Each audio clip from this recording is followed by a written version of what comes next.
Qué buen amigo hubiese sido este barbijo hasta hace 2 años atrás. El barbijo es una especie de protección que hoy tenemos, pero también a la vez nos hace ver al otro como un enemigo y es la única forma que tenemos de defendernos. Les voy a contar mi historia. Hasta hace poco más de 1 año y medio me hubiese encantado tener un barbijo que proteja mi identidad y a través de eso poder defenderme. Me llamo Ceferino Rotili, soy el autor del libro Abuso a la vida, protagonista de una historia que empezó con una falsa denuncia de abuso sexual sobre mis hijas en el año 2001, y a partir de ahí comenzó un antes y un después en mi vida. Transité 6 años largos hasta llegar a un juicio oral y público donde la justicia me condenó a 6 años de prisión, los cuales no cumplí, y a partir de ese momento pasé a ser un prófugo de la justicia argentina en un primer momento, y a contar del año 2014 directamente buscado por la Interpol en todas las ciudades del mundo, aunque decidí regresar a Argentina. Encuentro que hay un paralelismo entre lo que pasa hoy con el coronavirus y lo que me pasaba a mí en ese momento. Hoy, en la actualidad, somos todos iguales con este barbijo. Es como que fuéramos todos prófugos, donde tenemos miedo de ver al otro. Y la realidad es que en ese momento, si hubiese tenido un barbijo, hubiese protegido aún más mi identidad. No pude hacerlo, pero todo deja una enseñanza. Allá por el año 2014, cuando tuve un momento de quiebre en esta situación, decidí tomar una decisión que fue la de regresar a mi país, y que si la justicia me encontrara en mi país.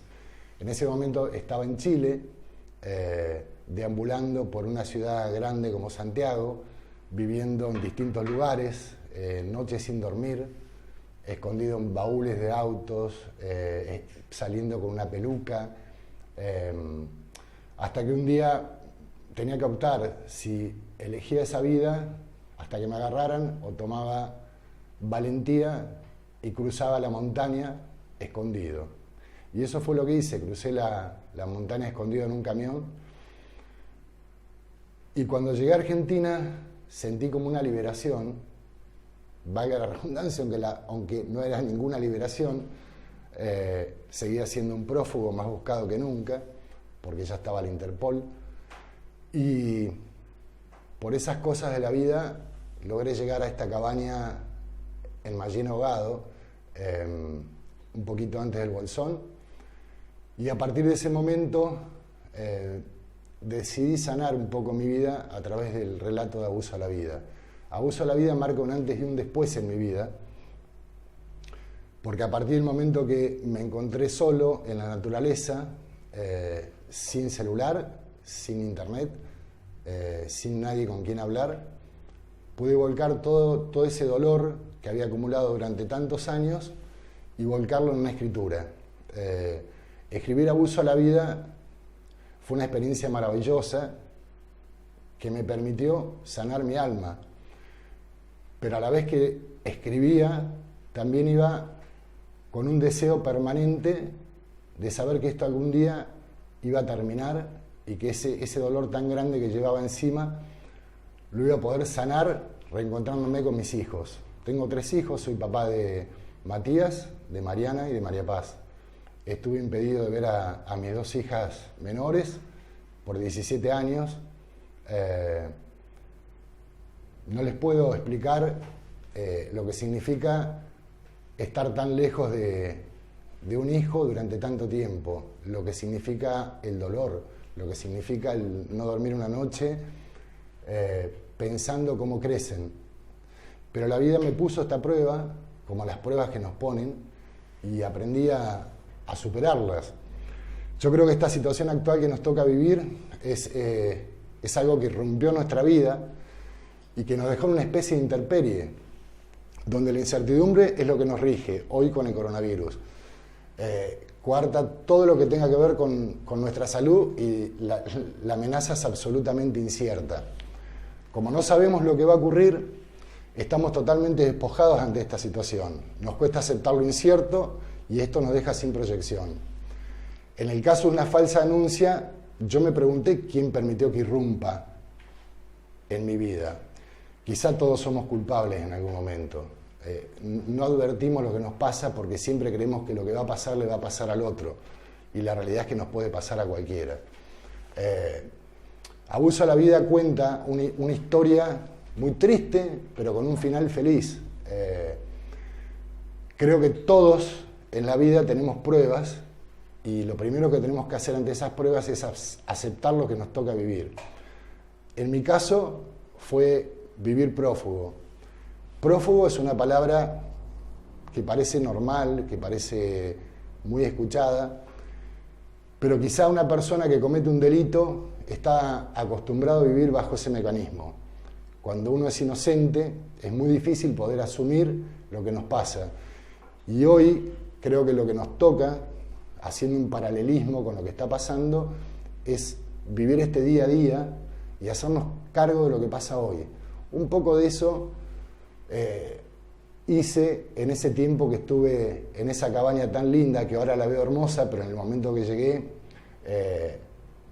era todo hostil, era un territorio hostil.